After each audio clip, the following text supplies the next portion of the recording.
average non-flyer seems to have the idea that flying an airplane is like walking a tightrope, that you're struggling every second to keep the plane up there. But actually, the average well-rigged airplane is very easy to fly. Now you take over the controls, and we'll trim the plane so it'll fly with a minimum of effort on your part. Let's experiment a little with the trim tab. Move it forward, and the stick wants to go forward. The more you move the tab forward, the greater the forward pressure exerted on your hand by the stick. Move the tab back, and the stick wants to go back. And the more you move it back, the greater the back pressure. Now try to adjust it so there's no pressure at all on the stick. Get it just right, and if the air is smooth, you can take your hand off the stick entirely for a moment. Got your hands off? As a matter of fact, you can also cruise many planes straight and level without any rudder control. Of course, you won't actually want to fly that way. That was only a demonstration of how inherently stable the plane is. One of the first steps in learning to fly is to develop the ability to hold the plane in this attitude. Notice the position of the nose on the horizon. And the wings. Notice their position in relation to the horizon. You can tell they're level by the fact that you can see the same amount of sky under each side of the top wing.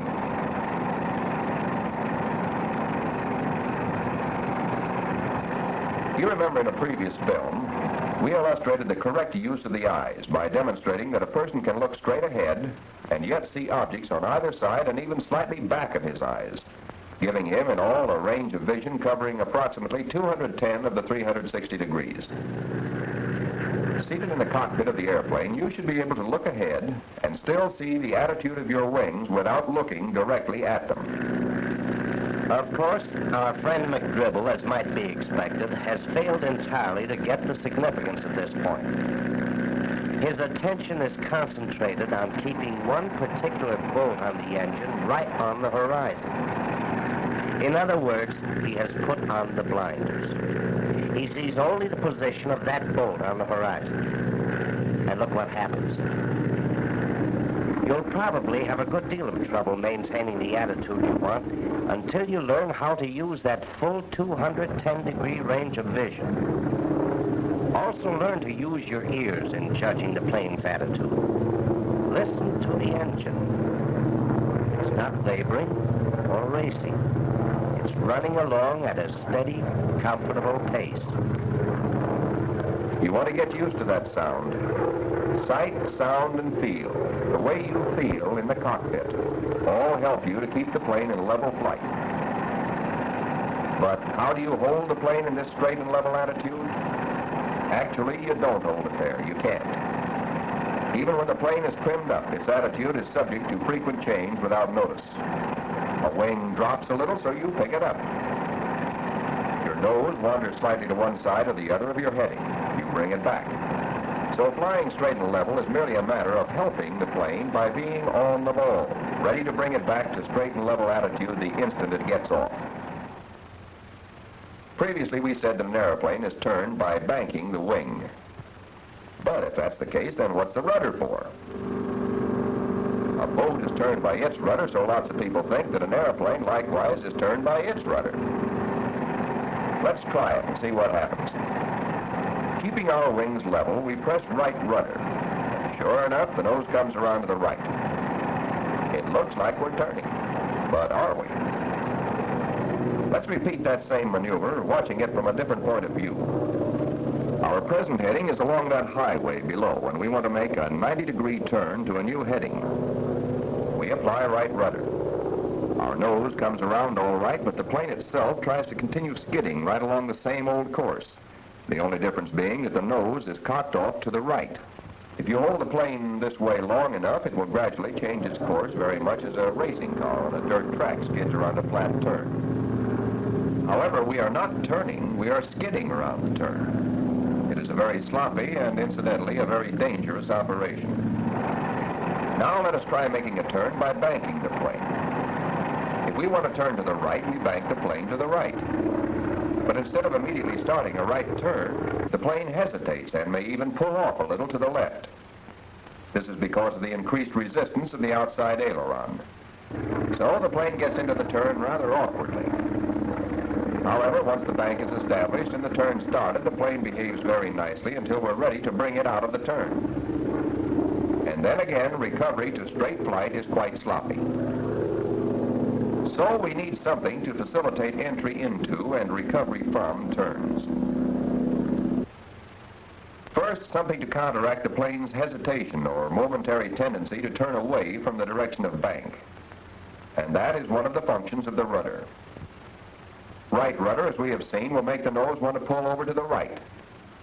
So right rudder and the plane's tendency to turn to the left will cancel each other out, leaving the plane free to turn smoothly to the right when banked to the right. But let's stop the picture again.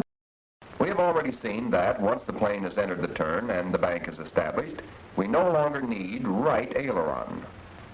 As a matter of fact, we may even need a little left aileron to keep the plane from banking too much.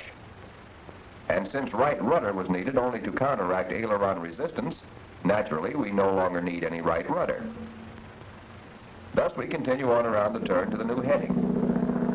To bring the plane out of the turn, we use left aileron, combining it with a little left rudder to counteract aileron resistance. What's this?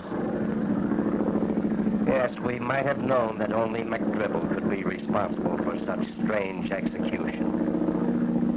Look, Mac, that stick isn't going to get away from you. You don't have to strangle it. You don't have to manhandle the airplane. Be gentle, but firm. Take it easy.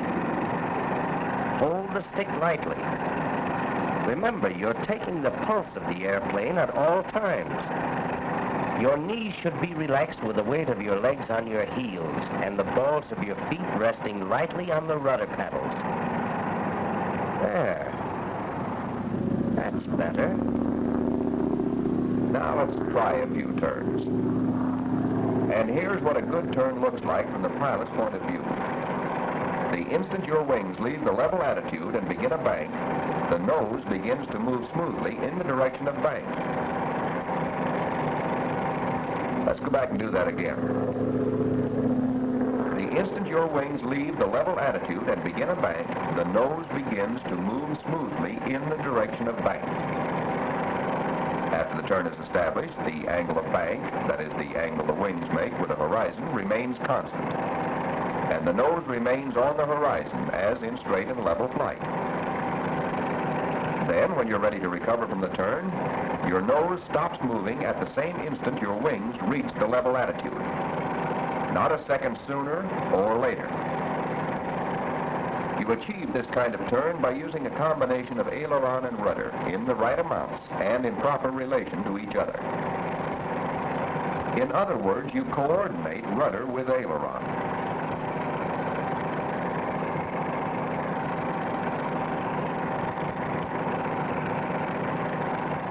And one of the easiest ways of knowing whether or not you're properly coordinating your aileron and rudder is by watching the way the nose moves. If on entering a turn the nose hesitates and then starts to move, chances are you're not using enough rudder, or you're applying your rudder too late. But if on entering a turn the nose moves too fast, you're probably using too much rudder, or you're applying rudder too soon. Experiment with your rudder pedals until you get the right adjustment to give you a smooth, well-balanced turn. And try to feel the balance of the turn. If you feel like you're being pushed one side or the other in the cockpit, even slightly, the chances are your turn is not balanced. Again, experiment gently with your rudders until that unbalanced feeling disappears. But just making a turn is one thing. Making a turn which comes out on a specific and predetermined heading is something else. Here again, if you will draw on your experiences in driving automobile, you can avoid some of the most common mistakes in turns. An intersection like this one forces the automobile driver to make a very sharp turn. But at a broad intersection like this, no driver in his right mind would turn so sharply. No, he'd take advantage of the extra room and make a much more gentle, more comfortable turn. Likewise in the air. Suppose we're flying along a course like this, and want to change heading 90 degrees to a course like this. If we wait too long to start our turn, we'll have to make our bank steep and the turn sharp, which would be just as foolish as the automobile driver going clear out to the middle of the intersection and then making a sharp angle turn. But if we start back here, we can make a gentle turn with a very shallow bank, very much as the automobile driver does, wherever the limits of the intersection will allow him. Another very common mistake which students make in connection with turns may also be illustrated in the automobile. When a motorist makes a turn, he doesn't whip the wheel around suddenly into the desired degree of turn and then whip it back again after he reaches the new heading. No, he enters the turn much more gently, turning the steering wheel slowly to give him just the degree of turn he wants. Then, as he sees he's approaching his new heading, he starts to straighten out ahead of time, so that he reaches the new heading at the same instant his wheels are once more pointed straight ahead. Likewise, except where necessity demands it, the experienced pilot doesn't whip suddenly into a bank and then whip out of it. Rather, wherever possible, he plans his turn well ahead so he has plenty of room for it. He enters the bank unhurriedly, continuing to steepen it up until he's established the bank, which will give him the rate of turn he wants. If he sees he's turning too wide and is in danger of overshooting his new heading, he can steepen up the bank, thereby making his turn sharper. On the other hand, if he sees he's turning too short and is in danger of undershooting his new heading, he can shallow his bank, thereby making his turn less sharp.